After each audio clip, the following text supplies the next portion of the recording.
Hi, I'm Richard Forrest. I'm one of the recipients of the YGS grant.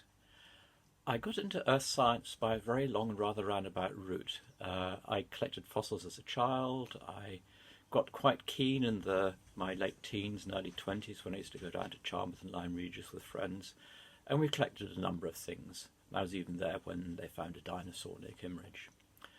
But I then decided to take a career away from geoscience. I qualified as an architect, worked as an architect for some years, and for a long series of rather complicated reasons ended up running a small business dealing with websites and essentially databases and online database analysis and things like that. My interest in fossils has sort of gone a bit quiet for quite a long time. I never had the time to go out trips and so on, but it was sort of rekindled when I went to an evening class on British fossils run by someone who ended up as a close friend and mentor, Arthur Cruikshank, who some people may know.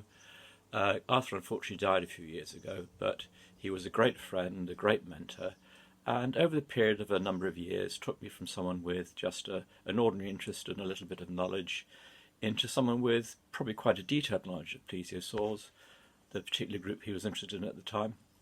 I now run a website called plesiosaur.com, and I've written a number and published a number of papers. I go to conferences, I do all the normal academic things, but I do it without the formal qualification of the subject. And although I did start a PhD some time ago, I had to give it up for personal reasons. I may pick it up again at some time in the future, but I don't really mind. I'm quite proud of the fact that I can get a certain amount of academic reputation without having the PhD and all the various things that implies. A few years ago I joined the Stamford Yorkshire Geological Society. This is a society set up by Alan Dawn a number of years ago. Alan died about 10 years ago now. The society still continued until quite recently, although now it is now folded, but a group of us have taken on a new society which will be announced at some time before too long. The society ran regular talks but also field trips, and a hard core of us from those field trips got some very significant finds over the years. In particular, a plesiosaur from the Oxford clay pits. We found dinosaur bone, an ichthyosaur, mainly Oxford clay material, but also we've had field trips further afield. It's on one of those field trips that my friend Darren Withers found some bones, which I initially thought were ichthyosaur bone, vertebrae which are quite large and fairly short. But then he found another bone which really got us excited. It was the tip of the snout of a pliosaur. Now, pliosaurs are a kind of plesiosaur. They are large marine reptiles. This one was probably about 8 meters long. It was relatively small on the scale of pliosaurs, some of which reached lengths at least 12, possibly 14, or even bigger. There's a wonderful skull in Dorchester Museum of a pliosaur which is over 2 meters long, one of the biggest and best anywhere in the world, and an amazing example of its kind. When we found a pliosaur, we got quite excited. The trouble is, at the time, access to the quarry was a bit limited. We could only go there about one Saturday a month until about 12 o'clock. And we went on several more trips, found more bone, and it became clear that this was not just a few scattered bones, as is usually the case with Kimmeridge clay specimens, but possibly a more complete, certainly an associated, possibly articulated skeleton.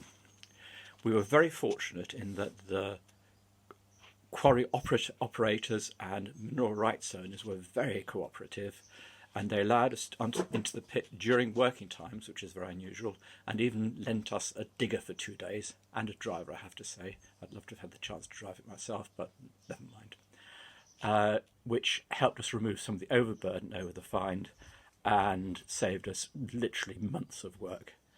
Because we were able to do it in this way, we were able to excavate the specimen systematically.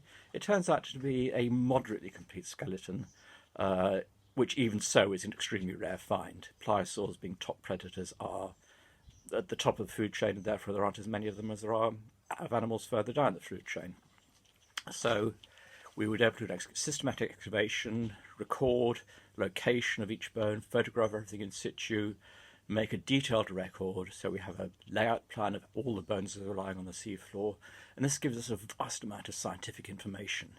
Fossils are there to tell us a story. We tell stories of the past. Some of them are hugely long scale, we talk about evolution over billions of years, but we also have these windows into the past, and this specimen tells the story of a huge carcass that sank to the seafloor, was colonized by oysters and other invertebrates, but worms buried underneath the bones as they lay on the seafloor. We have all this recorded, and lots of samples of the clay taken from it, which we will at some stage sieve to look for things like small shark's teeth and things like that. So we can tell a great story, not just of this, that this was a wonderful, huge top predator, but also that it had a story after its life. Initially, Nigel Larkin, who is a friend of ours and had volunteered to prepare the bones. Nigel is a very experienced preparator and conservator, has worked for museums all over the world, and is hugely respected in the field. When the scale of the find became apparent, it was clear that we would need to find a way of paying him for his time. So we applied for grants from a number of places, including the YGS, and this all helped to pay towards Nigel's time.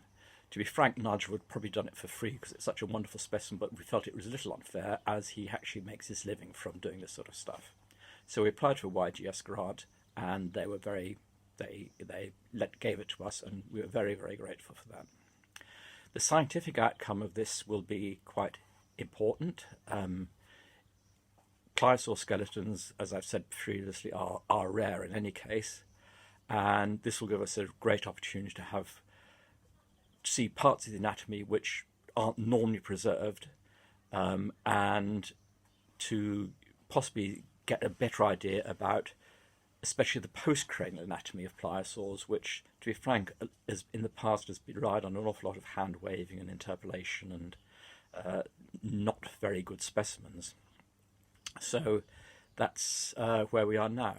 I'm planning at some stage in the future to write up the specimen paper on the taxonomy and taphonomy, and perhaps another one on the process of excavation. It will go on display in North Lincolnshire Museum in Scunthorpe at some stage when funding is raised, when the current crisis is over, and all this sort of business. So we're very much looking forward to that. Nigel has finished preparing the bones, and they will be delivered to the museum in Scunthorpe when the opportunity arises and when the conditions allow it.